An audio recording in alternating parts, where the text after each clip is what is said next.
What up, Chiefs Kingdom? Welcome to 10 Things here on KC Sports Network, your home for Kansas City sports coverage. I'm BJ Kissel, hanging out with Tucker Franklin today. Tucker, rather than making you go through your fourth post-game show, talking about that incredibly frustrating loss to the Houston Texans, honestly, I don't want to spend a lot of time getting into the weeds of it again. So instead, we're just going to make this kind of one big question. We're going to talk about it for 20 to 30 minutes, and we're going to let the good people be on their way. How do you feel about that? I think it's a good idea. I think at this point, too, you start to look ahead to a lot of other games, people looking around the league to see what needs to happen for the Chiefs. And frankly, I think there's a lot of people that just don't care about what needs to happen anymore for the Chiefs after they've lost a couple of those games. It felt like they really did need to win. So maybe focusing on just toning it on one question, I think is probably the move for us today. Yeah, I'll say this. The Texans loss was about as frustrating a loss for me as I personally had. I told you, I angry baked. I fucking made cookies. Yeah. And after the game, I was so mad. And I don't make cookies. I had no reason. It's not a normal thing. I just needed to do something. Everybody's asleep. So incredibly frustrating. But at the same time, it only takes me a short amount of time. I blame, being a relief pitcher. You got to get next pitch, right? True. I get over things very quickly. And on this one, it just stings. And that's why I want to have the question of, is it more about the talent on this team as to how we got here, or is it more on the coaching staff? I know it's got to be some of both. And I don't just mean coachery, but the development of younger players. Got some thoughts on some of those things as well. But yeah, I get over things pretty quickly. And there was a time, and our people hate this kind of line of thinking, but there was a time that we would have longed to have a chance at the playoffs in December. But because we've been so good and in the middle of this dynasty stretch, people have gotten spoiled and their expectations are at a certain level, and you play below your expectations you have for your team, you get pissed. But there's got to be some perspective in here at some point, but I don't think people are ready for that. You included. Yeah. Since your stream today was, I think the Chiefs should not make the playoffs and it would be better. Oh yeah, I do think that. I think it's an interesting thought exercise to have. Yeah, and maybe, but I know that there's expectations that come with obviously having a dynasty. Expectations change with what you want to see from this team, and there are some cracks that have been forming for a long time with the roster of this team. And again, that kind of goes into the question about talent or coaching in this regard. There were things we're talking about last year with this team that are still true. There were things we're talking about 2 years ago with this team, and then they ended up winning back-to-back Super Bowls, right? There's these things continue to be true. And my whole thought process behind maybe missing the playoffs is going to help them in the long run here is this then gives them something tangible of, these issues actually caused this. So they actually have a reason. I'm not saying that they didn't have a reason before, but now there's something to be like, let's add some more, maybe a sense of urgency to address those issues rather than, that's an issue, but we won 2 Super Bowls in a row. We won 2 of the last 3. So is it really that big of an issue? Then they kind of showed up at the party, but they didn't shut it down. Right. Yes. It's like, hey, we're still partying. We're still having a good time. We know there's issues here, but we're still partying. And now it's like they turned the power off. Exactly. They shut the power down. Everyone's scrambling, and then your buddies are sitting down with the cops on the side on the curb. Right. That's what's happened. And if they miss the playoffs, I think that's what happens. Yeah. I mean, I think they need something. They need consequences. Right. They haven't had consequences for what they've done. Putting it is, I hope they don't make the playoffs so they actually feel like there are real consequences. Yes. Overlooking issues that you feel like, if we see these, and this is the disclaimer I always give because I hate this part of it, and that's why I'm not good at this. They're better at this than we are. We get it. But if we see these issues, how can they not see it? And that's where I've come around with Kareem Hunt. We'll get into the other stuff. But I've come around on Kareem Hunt. It's not Kareem Hunt's fault that he's out there.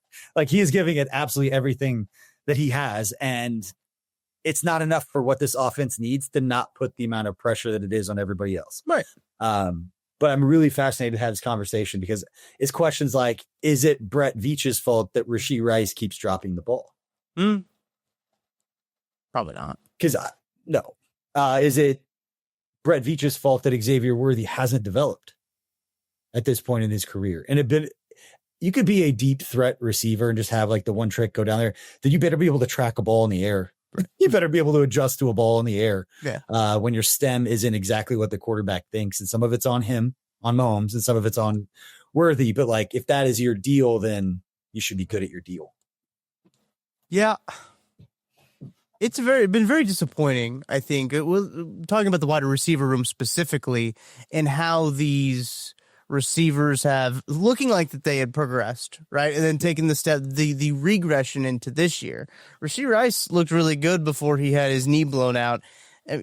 There's been some drop problems with him coming into this year. I don't know how much that has to do with the knee. I don't really know if that has anything to do with the knee at that point, but there's obviously going to be a little bit of a ramp up for Rasheed Rice in terms of him getting up to speed and getting back comfortable.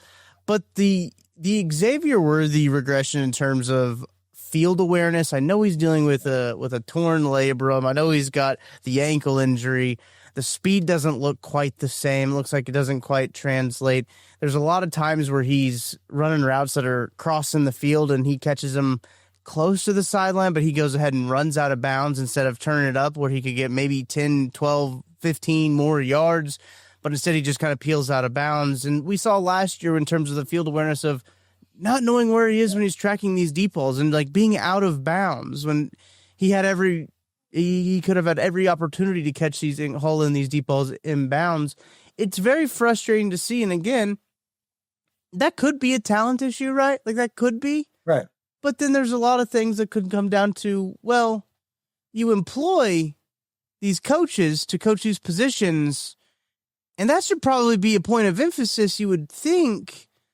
So I know this is probably gonna be a really long podcast of us saying that like there's a whole lot of things, a whole lot of nuanced things, right, that go into this. But like this entire podcast is gonna be discussing nuance that we really don't understand or know. Yeah. It's just kind of throwing out there that here's what's real about what's happening. And then I know Andy Reid prides himself on being a teacher more than a coach. He says, sure. I'm like, oh, he's Coach Reid, but like you ask him, he's like, I'm a teacher. Mm-hmm. His job is to teach his coaches how to teach his scheme to their players to where they're all on the same page, teaching it perfectly and directly. Has there been a lapse in details in overseeing that process with all of this success? That's the question that only the people that are in there are going to be able to answer it. But it's what Andy Reid had always prided himself on. So is Connor Embry, the Chiefs wide receivers coach, is he holding everyone to that same standard that they used to or that Reid did? Is that why some of these little drops and some of these other things are happening? Same thing with Andy Heck in the run game, like their inability to run in certain ways. Like, is everybody holding him to the same standard? It's not calling him out. It's just like, hey, it's either a talent thing or it's a coaching thing because everybody's playing below their capabilities. And we haven't even got to the question yet. And that's the point I brought up to you offline the other day was, is there anyone on this team that's playing above the expectation that anybody listening or watching, whatever expectations that you had for the players on the roster, is anybody playing above those this year? Kingsley. Across the team. Okay. I would say Kingsley. And I think just that's fair. Around on it to be like, but my expectation was fucking zero. Like, it's not a good thing. But like all of the guys and Jaden Hicks, watching him on the that third and long was just trailing him and just got lost. It just is a bad play. But Jaden Hicks and like, all of them had flashes of being good, but consistently Noah Gray, all of them, Drew Tranquil, Karlaftis, Chris, until the last game and a half. Right. All of a sudden it was like, I'm going to be the baddest dude on the planet again. And what kind of ramification does that have physically for him this week? Yeah, we'll see. He wasn't doing that all the time, but I mean, Dana hasn't played very well. Minihue is definitely playing down to. I mean, this was an offseason for Charles Minihue where he said, "Hey, I'm going to make sure that people know I can play a full season and play at a high level." And he might play a full season. That might be true. He might be able to play a full season this year. Yeah. The high level part is still up for debate. I think you could probably on a jersey of his. We have a signed Omenu jersey you're going to give away when he had a big game. Yeah, it's in the closet. We'll be hanging on to that one for a while, I think. And I hope to be proven wrong in that regard.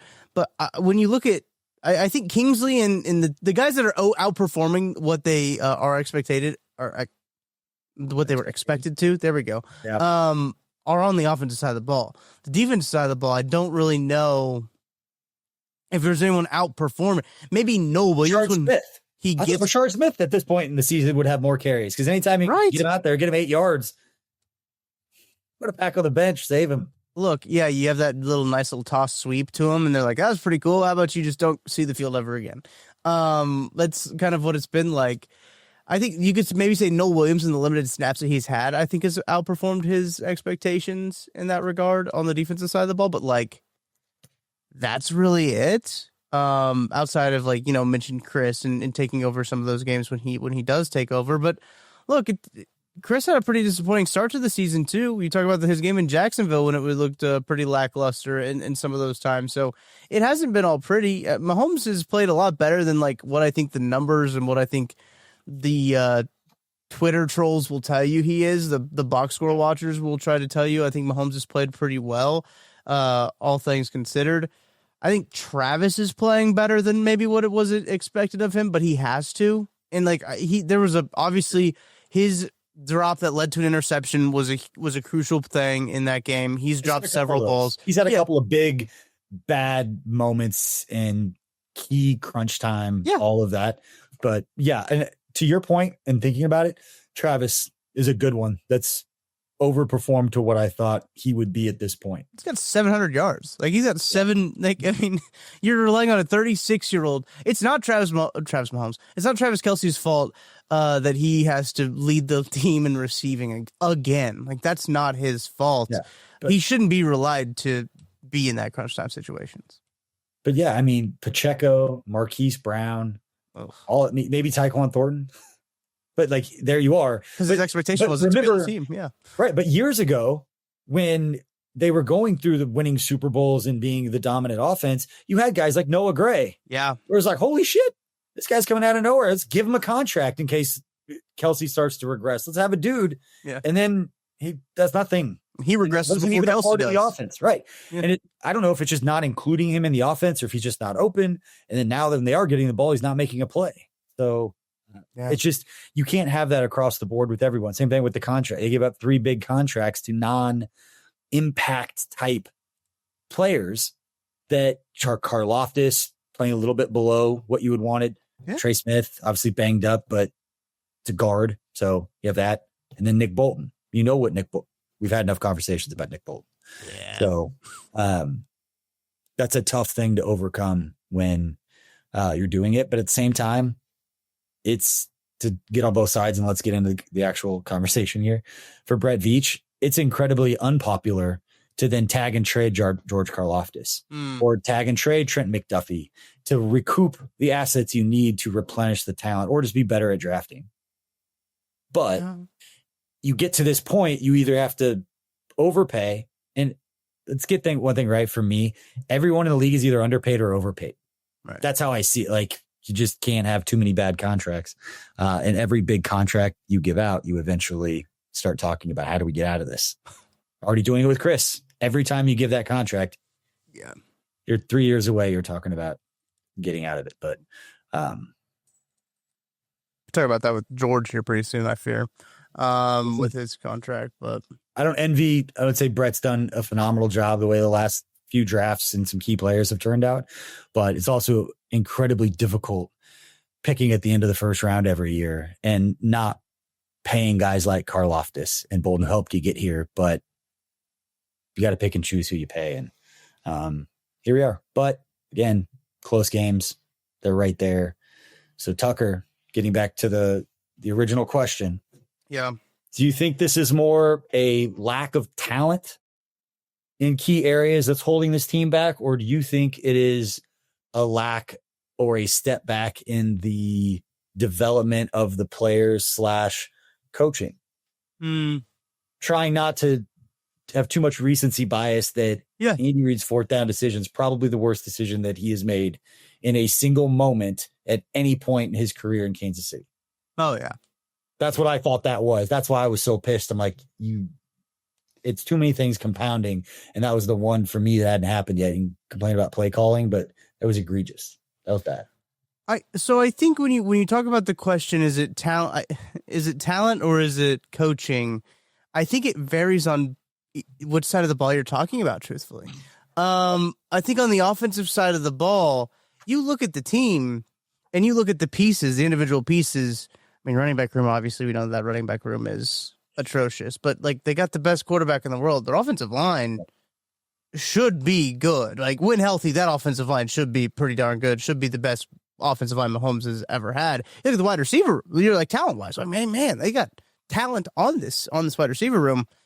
Then you start to put the pieces together. Like, well, how come this team's not scoring very many points? You know. So then at that point, is it coaching? At that point of the details, the cohesiveness, the chemistry in terms of all that is that what it is? But then a part of me, BJ, I don't know. Were we just wrong about how talented the wide receiver room was? Right? Were we just wrong about that? Like that's one of the thought process too. Is like we thought that this could be Mahomes' best weapon group, but maybe we were wrong. Maybe like these are not as good as MVS or Prime Juju at that point. Whoa. Yeah, I know. That's Sky Moore, Kadarius Toney. Yeah. Whoa. That's easy. They're better than that, but yes, that's where I'm caught up to on the offensive side of the ball specifically. Is that I think there is some schematic, some detail-oriented things that they're missing, and I think that they are, as a whole, a talented bunch on that offensive side of the ball. Now, I think the opposite is true for the defense. Like, I think that schematically they're winning because of the schematics in a lot of places, and they need to have more talent on the defensive side of the ball. So I think the inverse is true for the defense than it is the offense, which is kind of funny. Yeah, go ahead. Yeah, I want to get on the other side of this. I want to for sure get into the teeth of the defense, but I want to say this. I thought about this when I was watching the last game, especially early on with the way that Mahomes was playing. I don't think, and we give Patrick Mahomes, and I give him I probably make excuses for him in situations where he just makes a bad throw, and I'm probably blaming it on the receiver. I'm like, well, it's probably the receiver stem. It was probably this. Yeah. It's probably not Mahomes.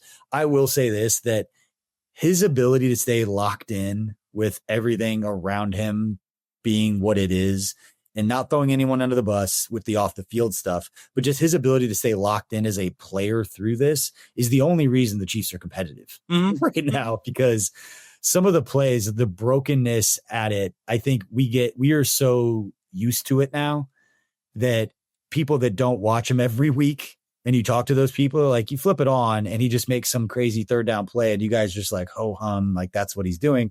Like, yeah, because he had pressure in less than a half a second, somebody in his face, and no one was really open, but he just kind of made something happen. Yeah. It's not excusing anything, but I do think there's an appreciation that I had just watching him play, that his ability to stay fired up and locked in is the only reason that it hasn't completely fallen apart around him, because of how bad everything looks.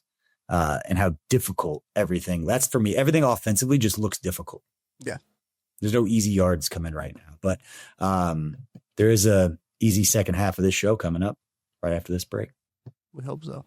Missouri, your moment is finally here because DraftKings Sportsbook, America's top-rated sportsbook app, is now live in your state. Now you can make every game even more exciting with same-game parlays, money lines, props, and more, all from your phone, all safe, secure, and easy to use. Missouri fans know game day. The tailgates, the noise, the passion. Now with DraftKings Sportsbook, you can bring that same energy to every snap, every touchdown, every win. And right now, new Missouri customers can bet just $5 and get $300 in bonus bets instantly. No waiting, no nonsense, just pure action powered by America's top-rated sportsbook app. Download the DraftKings Sportsbook app and use code KCSN. New Missouri customers bet just $5 and get $300 in bonus bets instantly. That's code KCSN. The crown is yours. In partnership with DraftKings Sportsbook. Gambling problem? Call 1-800-GAMBLER. 21 plus, physically present in Missouri. Eligibility and restrictions apply. Terms at DraftKings.com/sportsbook. Bonus bets expire 7 days after issuance. For additional terms and responsible gaming resources, see sportsbook.draftkings.com/promos. My name is Terrell Jolly. A lot of people call me TJ, founder and CEO of Integrity Capital Management. So Integrity Capital Management originally started out as a property management firm, but we slowly transitioned to what is described as an incremental development firm that's focused on situational housing. I know most people say affordable, but we believe in creating housing for people that are actually in need and build to the end user. I believe everyone needs a home, because when you have home, you have hope. The reality is that when you're building a business, one thing you don't think about is like what a true banking relationship means. And, I had the honor and privilege of meeting Debbie early on in my career when I was just trying to get going. And as a small business, it's really challenging at times because people don't understand the concept or not believe the longevity because you're just getting started. But Debbie was willing to take a chance on me, be patient with me. I almost look at it like a grassroots initiative. She's seen and believe what I'm about. Anybody that's really true about their business and want to get some things done, I would definitely trust hands down Emprise, because Deb's team, along with Aaron and Jackie and all the amazing people that work behind the scenes, even from the treasury side, I would say, hey, give them an opportunity, because you won't be disappointed and you will actually be in hands that actually somebody care and that will see you from start to finish.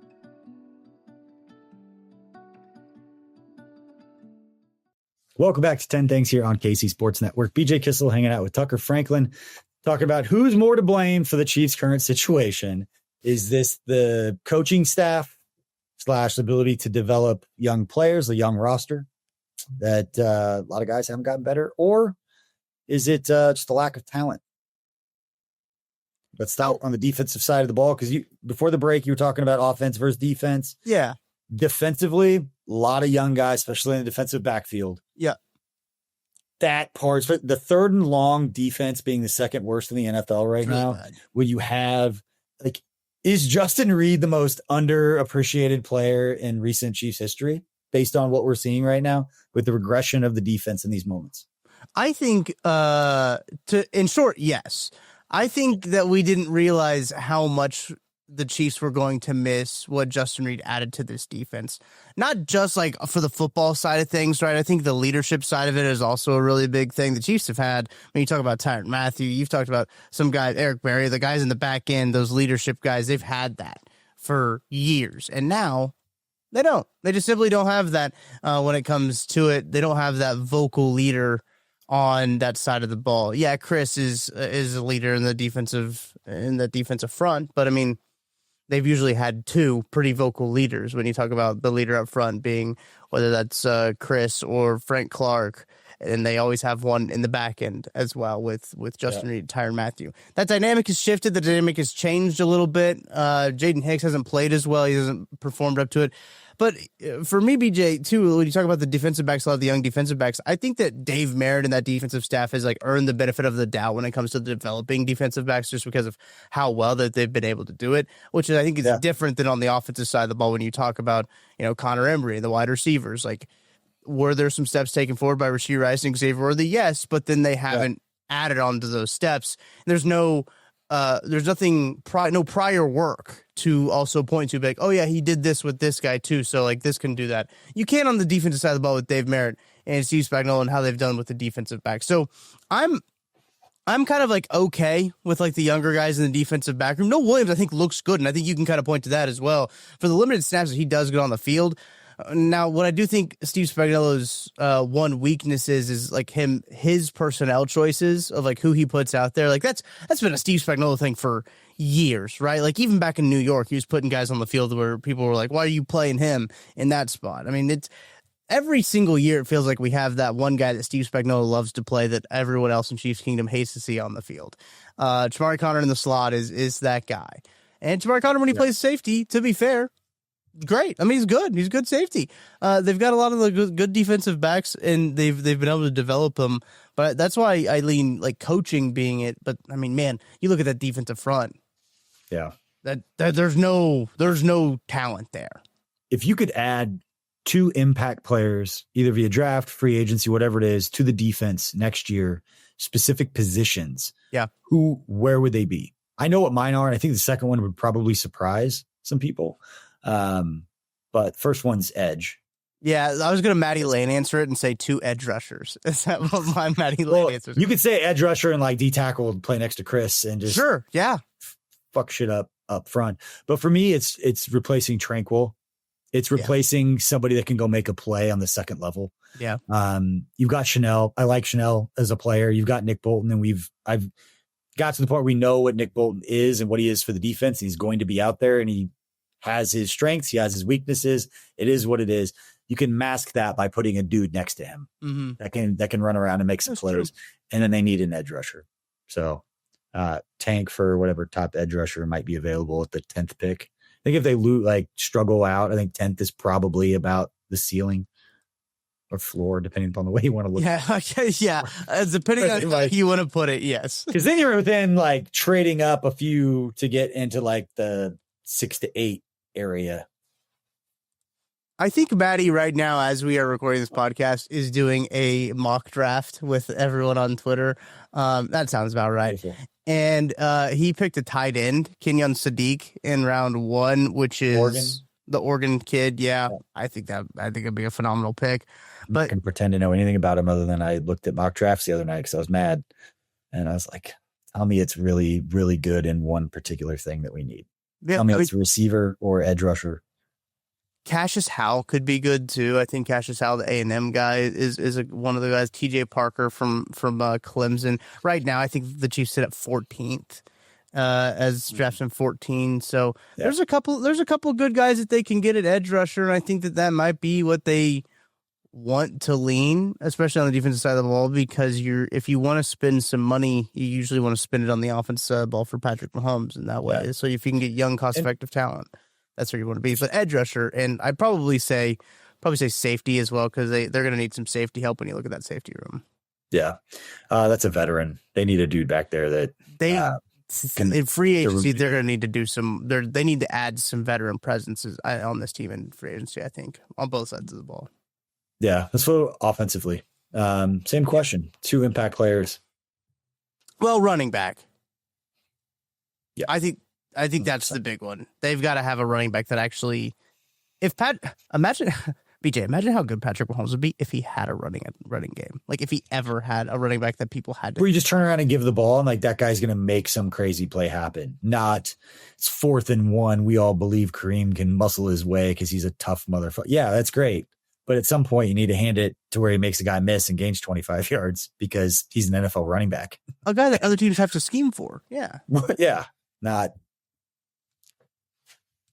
And that puts Patrick worried at all. Yeah, right. That puts Patrick Mahomes in such a worse situation whenever teams like, all right, if you play action, you're not actually handing it off. Are you kidding second me? 8 doesn't really hit that hard on the play action. Right. Like, we're not worried about this. They just got to have something to make that feel. Yeah, running back's the one. A receiver. Probably a wide receiver. Probably another wide receiver. Yeah. I wonder. Let me look up real quick the veteran wide receiver. I think a veteran wide receiver could actually play really well. Like Juju? Well, somebody who actually can play football. Yeah. No, that's not fair to Juju because Juju's done a lot of the nitty-gritty things really well. But I know the last time he caught multiple passes, well, more than 2 passes in a game was against the Lions. So that was 2 months ago.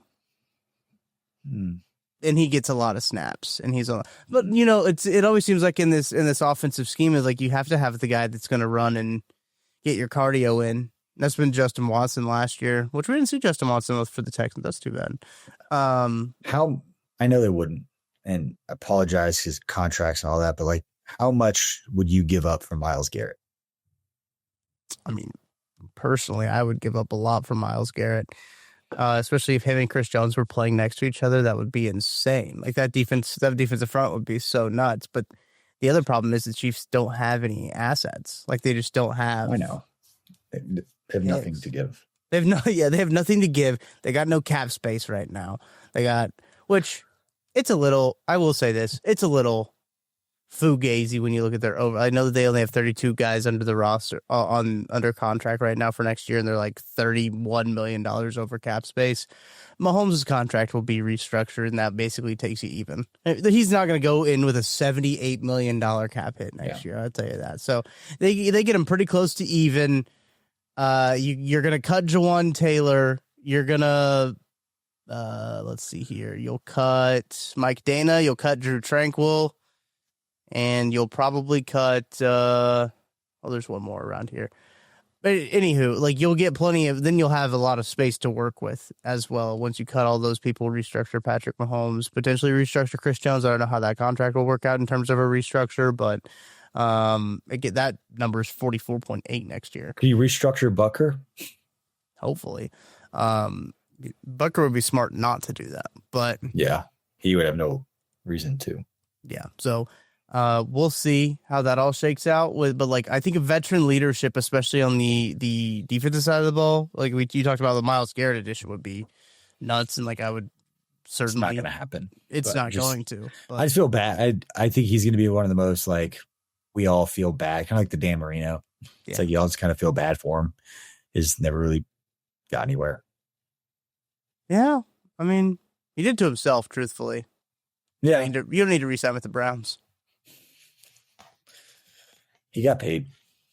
Yeah, I mean, he did. To be fair, he did get paid, but at what cost? You know, at what cost is it? Looking at the free agents right now, it's not like a star-studded free agent class. Like Trey Hendrickson just underwent like ab surgery, I think. So he had it's like it's going to be somebody like that though. There's going to be somebody who's available. There's no prime defensive end who's just going to hit free agency that's not being kept for one reason or another. Maybe Abdul Carter's pissed off everybody enough in New York that they'll trade him. That'd be cool. I'd like that. Maybe he needs a fresh start. Yeah, needs a fresh start. You can come here and be tardy to your meetings. We'll let you be tardy to the meetings. Come on in. We'll bring Brian Burns. You don't want to deal with anymore, we'll take you. Brian Burns would be a fun one. Hassan Reddick, he'll be a free agent. 31. I don't know if he's done a whole lot this year, to be honest with you. I don't know if he's real spagsy. Yeah, that's another thing.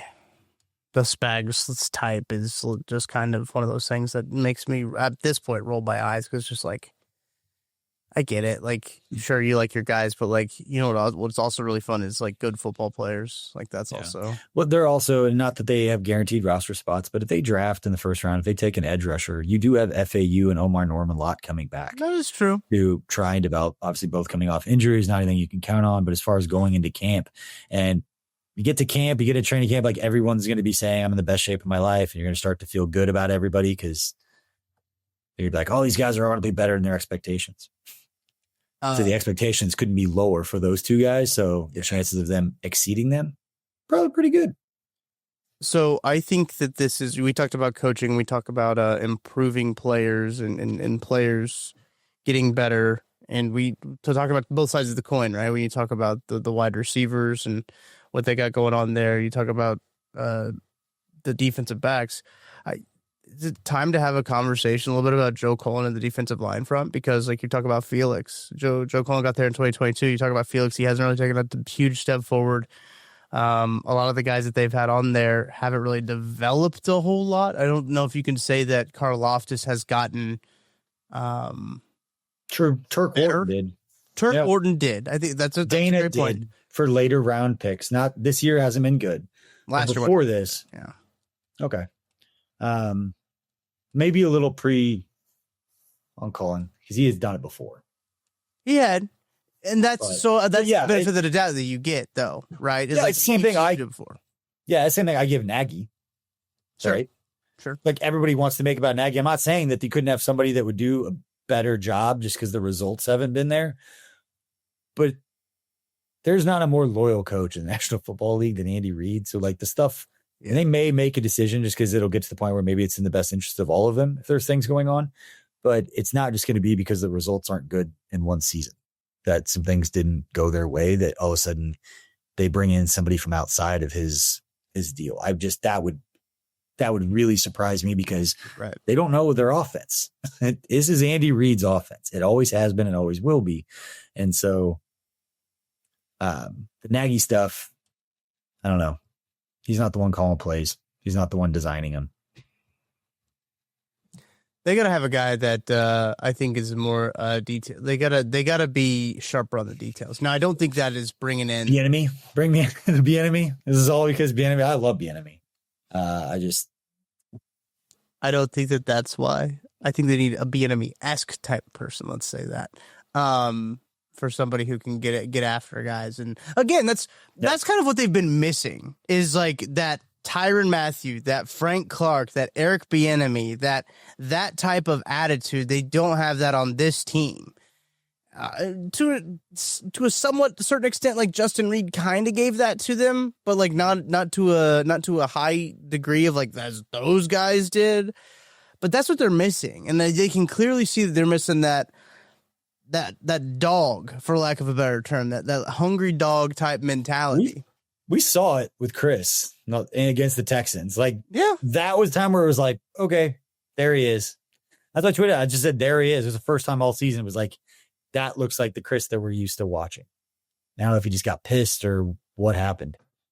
Yeah, which we can see that all the time, like that. Right. Would be I have a feeling at this point in his career, it's just not physically possible. Very true.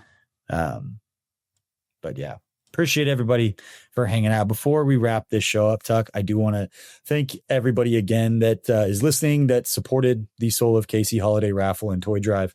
Last Friday, we were able to go to Dick's Dick's House of Sport over there in Leawood. We've worked with them for the last 5 years. Phenomenal group of people, Grayson, Denny, the whole crew. Evan, they've done great stuff for us over the years, but thank you to everybody that supported it. Had the 17 different prizes that Tucker and company were able to raffle off on the post-game show late on the post-game show. Going to try to get out all those prizes this week, but thank you to everybody who supported it. We spent $15,274 at Dick's last Friday, and that brings the grand total to just over $81,000 that we've raised over the past 5 years for Operation Breakthrough and its program.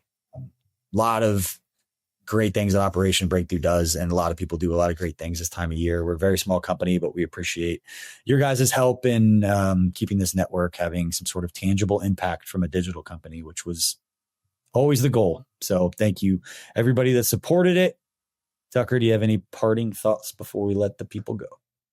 I don't know if you saw this though on NBC. They were talking about Travis Kelce winning the team's Walter Payton Man of the Year, which they're changing the verbiage of that. Instead of the nominee, it's the team winner now, is what they call it, which I like that. I think I like that change.